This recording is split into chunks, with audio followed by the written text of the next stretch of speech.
Hello friends, welcome to my YouTube channel living beyond autoimmune. आज हम लोग बात करेंगे एलोपेशिया एरियाटा के बारे में। कुछ लोगों को बियर्ड में या सर पे या आईब्रोज पे या बॉडी के किसी भी पार्ट पे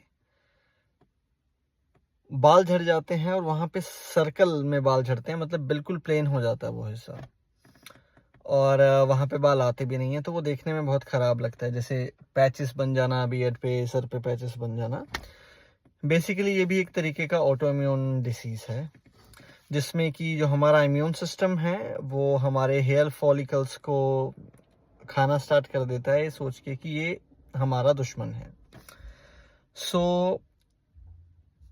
ये जो बीमारी है बहुत सारे लोगों में है, और ये कहीं ना कहीं एक स्टिग्मा से भी जुड़ी हुई है, क्योंकि जब ऐसा कुछ बियर्ड पे पैच आ जाते हैं, सर पे पैच जाते हैं, तो लोग अपना कॉन्फिडेंस खो देते हैं। वो उतने कॉन्फिडेंस से अपने आप को प्रेजेंट नहीं कर पाते दूसरे लोगों के सामने। तो ये बीमारी तो है ही, साथ में साथ कहीं ना कहीं ये उस इंसान के सोशल लाइफ को भी इम्पेक्ट करती है। तो इसके लिए 2-3 उपाय बता देता हूँ क्या कर सकते हैं हम लोग। आपको सबसे पहले मैं बता दूं कि मैं since I was born with autoimmune condition and alopecia areata जो autoimmune condition है ये मुझे है। मैं क्लीन शेव रहता हूँ क्योंकि मेरे बियर्ड पे पैचेस हैं, और ये बचपन में जब कभी मेरे सर पे आते थे, ट्रीटमेंट लेता था, सही हो जाते थे, फिर कभी बियर्ड पे आने स्टार्ट हो गए, फिर ट्रीटमेंट लिया, फिर सही हो गए। पहले मुझे पता नहीं था कि ये लाइफस्टाइल डिसीज़ है और मुझे कुछ चीज़ों का ध्यान भी रखना पड़ेगा एक्सटर्नल ट्रीटमेंट के अलावा भी।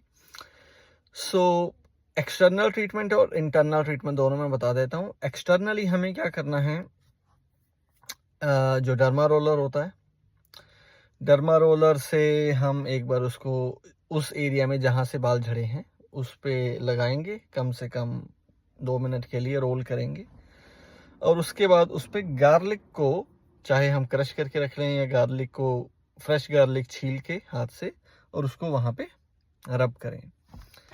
और ये दोस्तों हमने कम से कम 15 दिन लगातार करना होगा।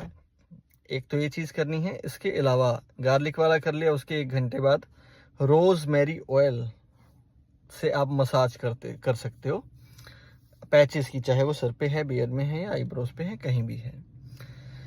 अच्छा, ये तो एक्सटर्नल चीज़ हो गई। अब इंटरनल चीज़ के लिए आपको इंटरमिटेंट फास्टिंग सबसे रामबाण उपाय, चाहे वो फास्टिंग 14 से 10 घंटे की हो या फिर वो 8 से 16 घंटे की हो।